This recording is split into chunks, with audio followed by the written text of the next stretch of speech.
लेकिन महाराज जी एक बात और कि कोरोना के समय में लाखों मजदूरों को लोगों ने पलायन करते देखा। लाखों परिवार थे जिनकी रोजगार पर, जिनकी रोजी रोटी पर असर पड़ा। क्या आपको लगता है कि उनका पूरी तरह से प्रॉपर केयर हुआ उत्तर प्रदेश, क्योंकि सबसे ज्यादा पलायन में देखिए उत्तर प्रदेश का नाम है। उत्तर प्रदेश के सबसे अधिक कामगार और श्रमिक दूसरे राज्यों में काम करते थे या दूसरे देशों में काम करते थे। और फर्स्ट वेव के बाद यानी लॉकडाउन के दौरान कुछ राज्यों ने तो बहुत दुर्व्यवहार किया था हमारे कामगार और श्रमिकों के साथ। उनके बिजली पानी के कनेक्शन कटवा दिए, उनको हर प्रकार से वहां पे प्रताड़ित किया गया, राशन बंद कर दिया गया और उन लोगों ने पलायन करना शुरू कर दिया। हमने अपने परिवहन निगम के जो हमारे पास बसेस थी, हमने इनका उपयोग किया, उन सबको उनके गंतव्य तक पहुंचाने में योगदान किया। हमें भारत सरकार ने ट्रेन उपलब्ध करवाई, हम ट्रेन के माध्यम से भी उनको उपलब्ध करवाए।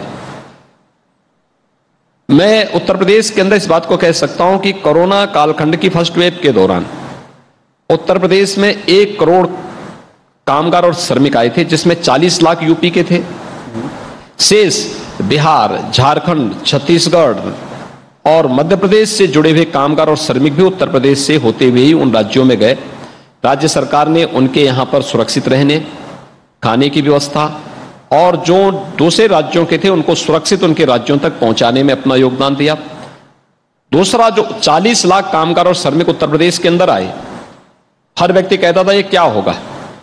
उत्तर प्रदेश में हर एक कामगार और श्रमिक का हम लोगों ने यहां पर स्किल मैपिंग कराई थी और स्किल मैपिंग के माध्यम से उसके अनुरूप उन्हें रोजगार उपलब्ध करवाने का कार्य भी यहां पर किया।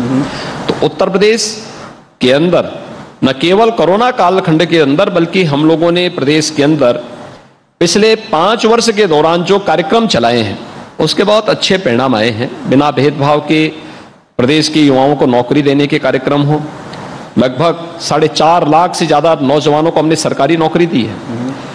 एमएसएमई सेक्टर में 1,61,000 से अधिक लोगों को नौकरी और रोजगार के साथ जोड़ा है और स्वतः रोजगार के साथ 60 लाख से अधिक लोगों को हमने प्रदेश के अंदर जोड़ने का कार्य किया है। मुझे लगता है कि उत्तर प्रदेश सबसे बड़ी आबादी का राज्य, देश के अंदर सबसे युवा राज्य, लेकिन उत्तर प्रदेश अनएम्प्लॉयमेंट रेट अगर आप देश के अंदर देखेंगे तो उत्तर प्रदेश एक राज्य ऐसा है कि 16-17 में उत्तर प्रदेश के अंदर अनएम्प्लॉयमेंट रेट 18% से अधिक था। आज ये घट करके 4% रह गया है, क्योंकि एक व्यवस्थित सुनिश्चित योजना के अंतर्गत प्रदेश के अंदर रोजगार सृजन के जो कार्यक्रम चले हैं उसके परिणाम उसी रूप में हमारे सामने आए हैं। और हम लोग प्रदेश के अंदर हर नौजवान को नौकरी, रोजगार और स्वतः रोजगार के साथ जोड़ने के लिए प्रतिबद्ध हैं और केंद्र और प्रदेश सरकार की योजनाएं उसको और तेजी के साथ आगे। महाराज जी, विपक्ष कहता है कि नौकरियां हैं नहीं, नौकरियां नहीं दे पा रहे हैं। विपक्ष कहता है कि भाई महंगाई इतनी बढ़ गई है। विपक्ष कहता है कि नीति आयोग के आंकड़े निकालता है, कहता है देखिए बेरोजगारी की दर क्या है। ये सब चीजें विपक्ष लगातार हमले करता रहता है इन मुद्दों पर। तो आप विपक्ष की, जाहिर सी बात है विपक्ष का काम है आरोप लगाना, लेकिन फिर भी जब इस तरह के आंकड़े पब्लिक में रखे जाते हैं तो क्या परसेप्शन बनता है? देखिए, विपक्ष की अपनी सोच है।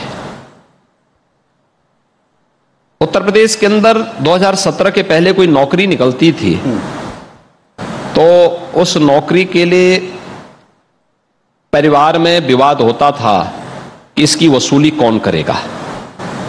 चाचा भतीजे में विवाद का कारण यही था, भाई बहन में विवाद का कारण ही यही है। अभी सत्ता से कोसों दूर है, लेकिन अभी से उनके यहां बोली लगनी प्रारंभ हो गई होगी, क्योंकि ये बेईमानी और भ्रष्टाचार उनके जीन्स का हिस्सा है। उन लोगों ने कभी अच्छा सोचा ही नहीं, अच्छा किया ही नहीं, तो ये अच्छा बोल भी कहां से सकते हैं। तो वह तो जो पुरानी आदत है वही बोलेंगे। प्रदेश के बारे में, देश के बारे में कभी अच्छा बोला नहीं, अच्छा सोचा नहीं, तो अच्छा सोच बोल भी नहीं सकते हैं। लेकिन हमने जो कहा है वह करके दिखाया है और राज्य में मिले हुए राज्य में जिन नौजवानों को नौकरी मिली है, रोजगार मिला है, स्वतः रोजगार के साथ जो लोग जुड़े हैं वे पूरे प्रदेश के अंदर फैले हुए हैं। ऐसा नहीं कि किसी एक गांव, किसी एक जनपद में, पूरे प्रदेश के अंदर फैले हुए हैं। हर एक तबके को इसके साथ जोड़ने का कार्य हुआ है और उसका लाभ हमें चुनाव में प्राप्त होगा। तो फर्क दिखता है क्या, क्योंकि बड़ा एग्रेसिव कैंपेन बीजेपी का चल रहा है, फर्क दिखता है? और मैं देख रहा हूं कि विपक्ष भी अब तो फर्क दिखने की बात करने लगा है। हाँ, अच्छा, फर्क क्यों नहीं दिखेगा? 2017 के पहले प्रदेश में दंगे होते थे, पेशेवर दंगाइयों को मुख्यमंत्री आवास में बुला के सम्मानित किया जाता था, सरकार और पुलिस उनके सामने गिड़गिड़ाती थी दंगाइयों के सामने। 2017 के बाद भी परिवर्तन आया है। आज पेशेवर दंगा किसी बिल के अंदर छुपा हुआ है या दूसरे लोग की यात्रा में जा चुका है। उत्तर प्रदेश के अंदर खोल करके, सिर उठा करके, दंगा करके चलने का तो साहस नहीं कर सकता है। 2017 के पहले प्रदेश के अंदर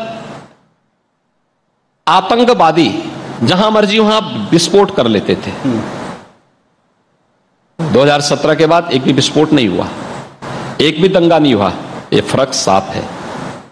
2017 के पहले प्रदेश की बेटियां असुरक्षित थी, वे स्कूल नहीं जा पाती थी। बहुत सारे परिवार ऐसे थे जो अपनी बेटियों को उत्तर प्रदेश में एडमिशन स्कूल और कॉलेजेस में करवाने के बजाय उत्तर प्रदेश के बाहर करवाती थी, अपने दूर के रिश्तेदार के यहां भेजती थी। 2017 के बाद यह परिवर्तन साफ आया है कि उत्तर प्रदेश की बेटी उत्तर प्रदेश के अंदर है।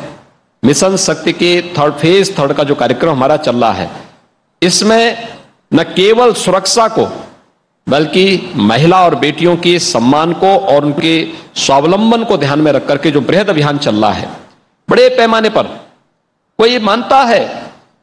आज उत्तर प्रदेश के यूपी पुलिस की बात करूं मैं, 1947 से लेकर 2017 तक उत्तर प्रदेश पुलिस बल में जितनी महिला आरक्षी और महिला पुलिस अधिकारी थी, 2017 में, अब जब 2022 में हम आए हैं तो इनकी संख्या 2017 से बढ़कर के 3 गुना अधिक हो गई है। यानी अतिरिक्त महिलाओं की भर्ती और उन्हें प्रोत्साहन करके पुलिस सेवा में लाया गया। ऐसे ही शिक्षकों की भर्ती में, ऐसे जीवन कर क्षेत्र में। दूसरा, रोजगार का सृजन और कैसे स्वावलंबन का कार्यक्रम हुआ। उत्तर प्रदेश के अंदर 58,000 से अधिक ग्राम पंचायतें हैं। हर ग्राम पंचायत में बैंकिंग कॉरेस्पॉन्डेंट सखी, हर ग्राम पंचायत में बैंकिंग का सारा कार्य। अब वे बेटियां गांव के अंदर किसी बुजुर्ग को, किसी व्यक्ति को अपना पैसा जमा करना हो, पैसा निकालना हो, बैंकिंग कॉरेस्पॉन्डेंट सखी इस कार्य को संपन्न करेंगे। हर गांव में हम लोगों ने एक ग्राम सचिवालय का निर्माण कर दिया। यानी आश्चर्य होता था, हम राज्य स्तर पर सचिवालय बनाते थे, जनपद स्तर पर विकास भवन बनाते थे, लेकिन इस विकास के कार्य को जहां इंप्लीमेंट होना है वहां पर उसके लिए कोई भवन नहीं था। उत्तर प्रदेश के हर ग्राम पंचायत में एक ग्राम सचिवालय का निर्माण हुआ है। ग्राम सचिवालय के साथ एक बैंकिंग कॉरेस्पॉन्डेंट सखी जुड़ी है। ग्राम सचिवालय के साथ एक ग्राम सहायक जुड़ा हुआ है, जो गांव की योजना को बनाने में गांव के ग्राम प्रधान का सहयोग कर रहा है। वह कंप्यूटर के, हर एक ग्राम पंचायत में, ग्राम सचिवालय में कंप्यूटर लग चुके हैं। हमने ज्यादातर ग्राम पंचायतों को ऑप्टिकल फाइबर के साथ जोड़ करके तकनीक के साथ जोड़ने का कार्य किया है।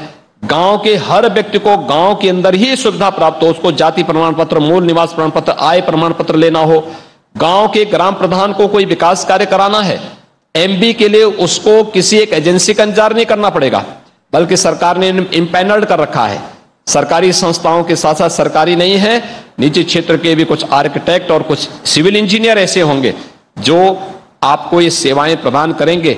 आप उससे इसकी एमबी कराइए, हम थर्ड पार्टी से उसकी जांच करवाते हैं और एक समय सीमा के अंदर सारी योजना वहां पे इंप्लीमेंट हो जाती है। ये सिस्टम भारतीय जनता पार्टी की सरकार ने उत्तर प्रदेश के अंदर दिया है और उसका लाभ हर एक व्यक्ति को प्रदेश के अंदर प्राप्त हो रहा है। इंडिया टीवी हर वक्त हर जगह डाउनलोड करने के लिए सर्च करें India TV news Google play store या ऐप स्टोर पर।